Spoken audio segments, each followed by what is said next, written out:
ముజామిల్ని అత్యంత దారుణంగా 16 సార్లు కూడా పొడిచి చంపారంటే మనం అర్థం చేసుకోవచ్చు.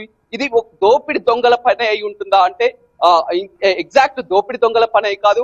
ఎవరైనా సుపారిచ్చి కూడా వీరి కుటుంబంతో విభేదాలు ఉన్న వారు కూడా సుపారిచ్చి కూడా ఈ హత్య చేయొచ్చని అదొక కోణంలో కూడా పోలీసులు విచారణ జరుపుతున్నారు.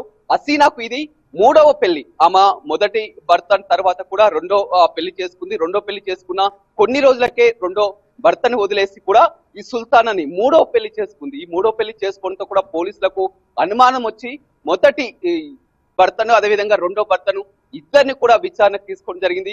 అక్కడ ఎలాంటి ఆనవాళ్ళు లభించలేదు. కానీ పోలీసులు మాత్రం నిరంతరం గత 2 రోజుల నుంచి కూడా ఏ కూపిలాగినా ఎలాంటి ఆధారాలు లభించినటువంటి పరిస్థితి కనిపిస్తుంది. చుట్టుపక్కల వారిని ఈ స్థానికులందరినీ కూడా ఇంట్రాగేషన్ చేస్తున్నారు, అడిగి తెలుసుకుంటున్నారు. కానీ వారు చెప్తున్నటువంటి ప్రకారం చాలా సార్లు ఇంట్లో గొడవలు అయినప్పుడు వినపడడం జరిగింది, కానీ ఎప్పుడు కూడా మేము పట్టించుకోలేదు. ఆ రోజు శుక్రవారం తెల్లవారుజామున కూడా అరుపులు వినిపించాయి, కేకలు వినిపించాయి, కానీ ఏదో గొడవ జరుగుతుంది అనుకున్నాం, కానీ తమకు ఎలాంటి విషయం తెలియదంటున్నారు.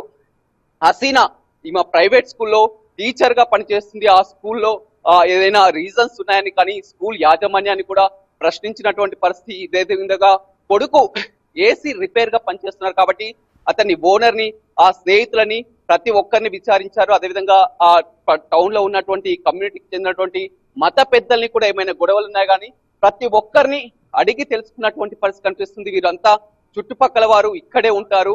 వీరంతా కూడా ఎప్పుడైనా మీతో మాట్లాడడం జరిగిందా ఈ కుటుంబ సభ్యులు?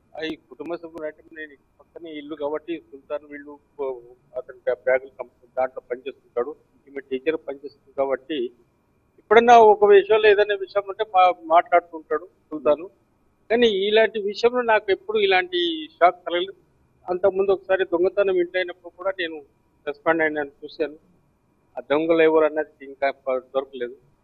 దాంట్వల్ల నేను వాడు చాలా పరిచయం, చాలా సౌమ్యుడు, కానీ ఇంత పెద్ద నేరం జరగటం అంటే ఏందనుకుంటున్నారు? ఎందుకంటే చనిపోయి హత్య చేసి 3 రోజులైనా కానీ మీ పక్కింటి వారు కూడా మీకు కూడా తెలియనటువంటి మామూలు చిన్న గొడవ జరిగితేనే ఏదో ఇమ్మీడియట్ తెలిసిపోతుంది. 3 రోజులు 4 హత్యలు, 4 అందులో పడి చనిపోయినా కానీ తెలియదంటే ఒక షాకింగ్ నివ్వరపోతుంది.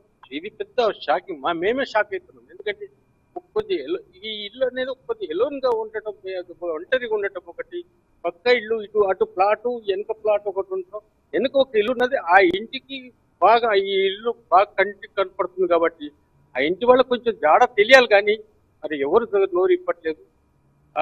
కానీ కాలనీ